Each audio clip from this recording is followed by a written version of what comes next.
As a doctor, these are the 5 foods which I have every single day. Number 1, fruits. Fruits are high in fiber, which is great for the gut health. I generally have fruits between my breakfast and lunchtime around mid-morning. Number 2, ghee. Ghee is a very good fat.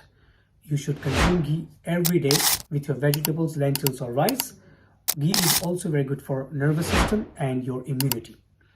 Number 3, yogurt. Yogurts are great for gut health. I always use homemade yogurt because it's very high in live bacteria, which helps in your gut health greatly.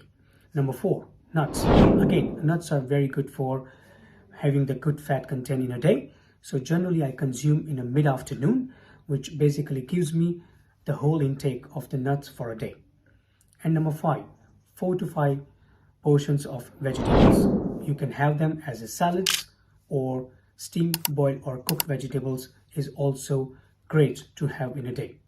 So these are the 5 foods you should consume every single day.